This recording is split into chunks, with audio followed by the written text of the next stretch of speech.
Isang mabiyayang Martes ng umaga sa ating lahat, mga kasolidra. Nagpapasalamat tayo sa Panginoon sa panibagong umagang Kanyang ipinagkaloob sa atin. Isang biyaya ang muling magising, isang biyayang muling makahinga at magkaroon ng pagkakataong magnilay upang purihin at sambahin ang Diyos na siyang ating matibay na sandigan at kanlungan sa lahat ng panahon.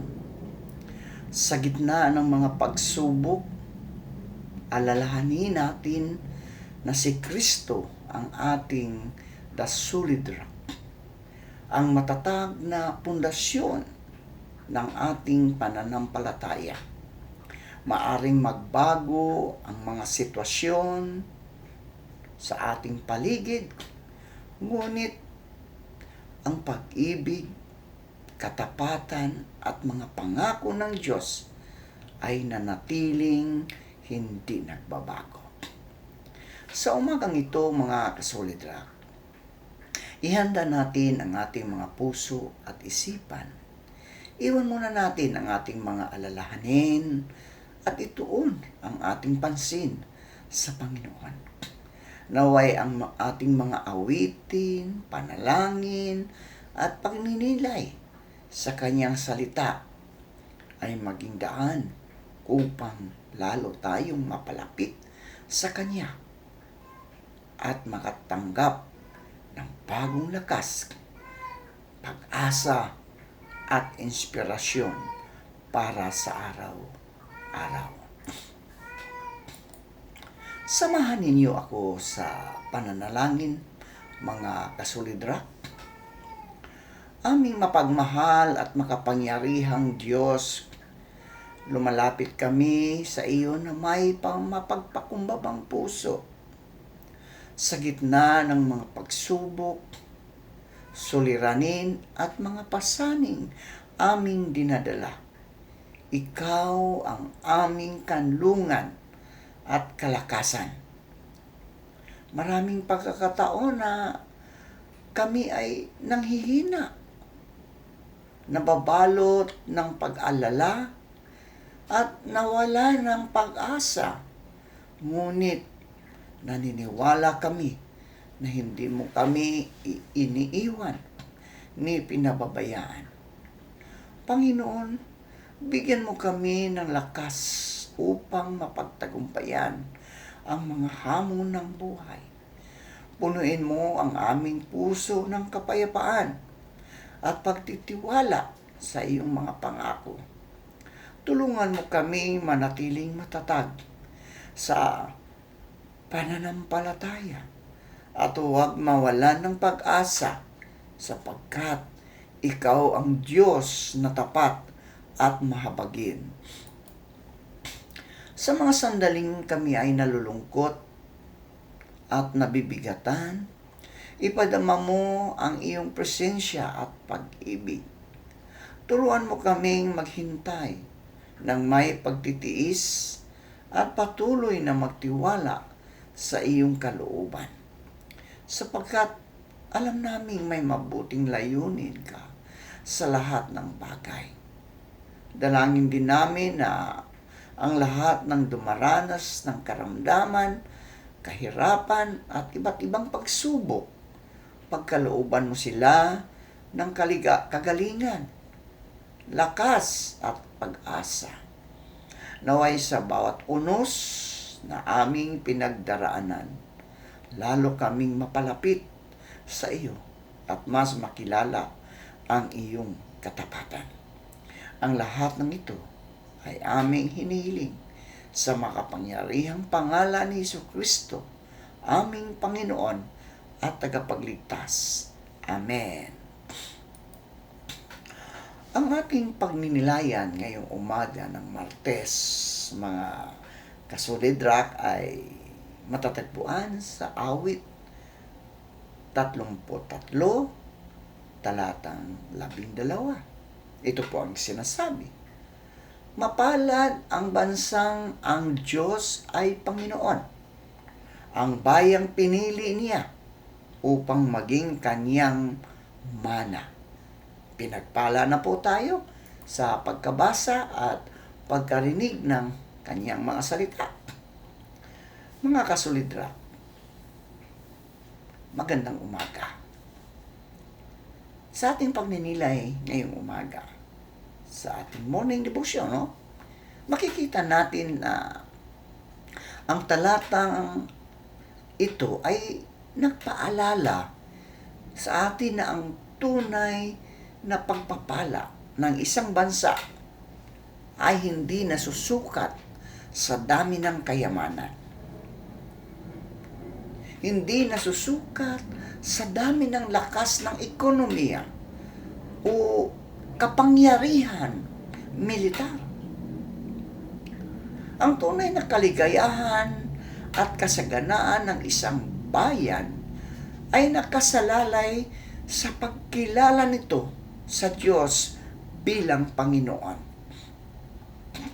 Kapag ang isang bansa ay may takot sa Diyos at ang mga mamamayan nito ay mamumuhay ayon sa kanyang kalooban, nakakaroon ng matibay na pundasyon ang lipunan na nakabatay sa katotohanan, nakabatay sa katarungan at pag-ibig.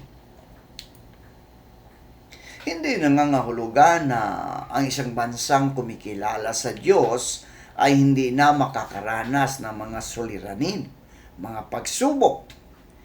Sa halip, mga kasulidra, ang pangako ng Diyos ay ang kanyang patnubay, pag-iingat at katapatan sa gitna ng mga pagsubok.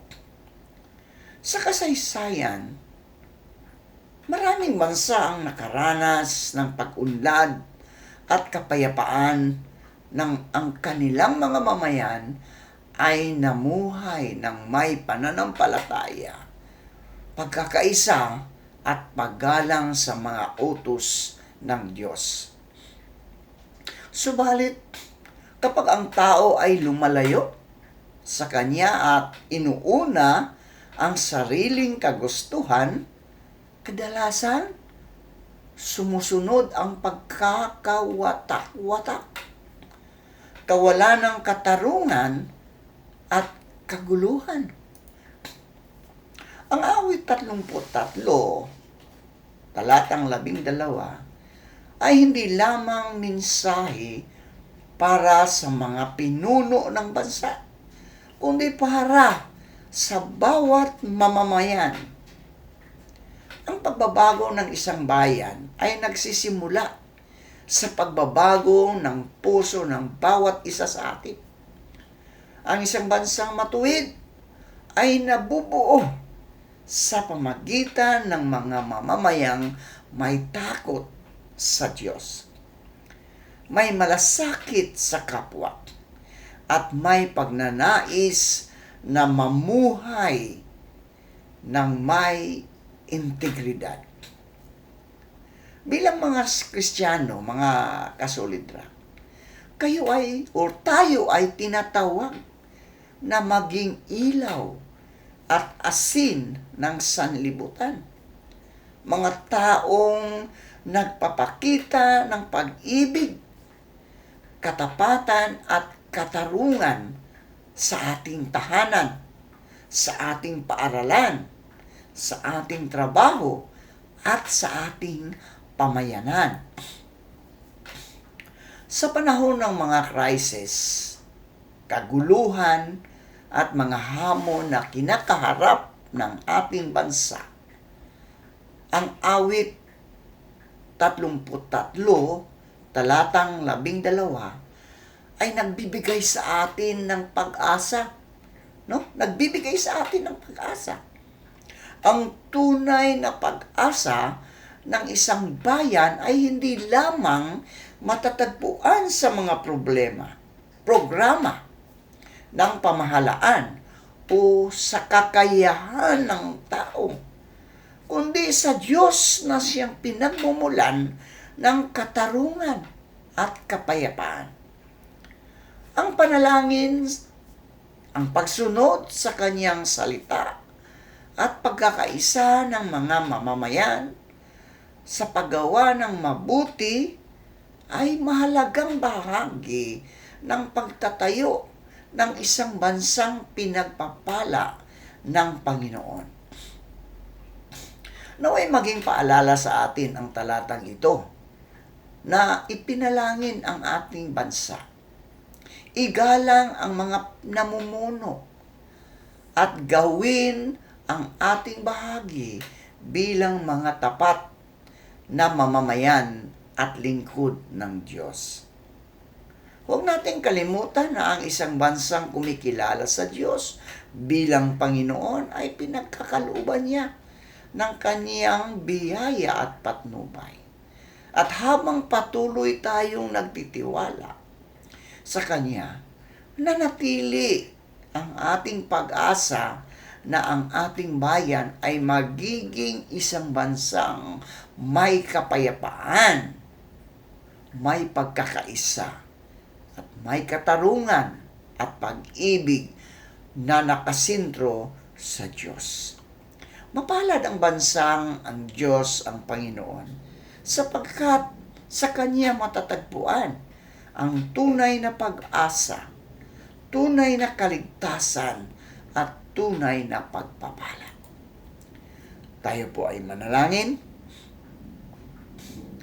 Aming mapagmahal at makapangyarihang Diyos, maraming salamat po sa iyong walang hanggang pag-ibig at katapatan sa aming bansa at sa aming mga mamamayan. Kinikilala namin na tunay na mapalad ang bansang kumikilala sa iyo bilang Panginoon at Hari ng lahat. Ikaw ang aming kanlungan, tagapagtanggol at tanging pag-asa sa gitna ng mga pagsubok at pagbabago sa aming panahon.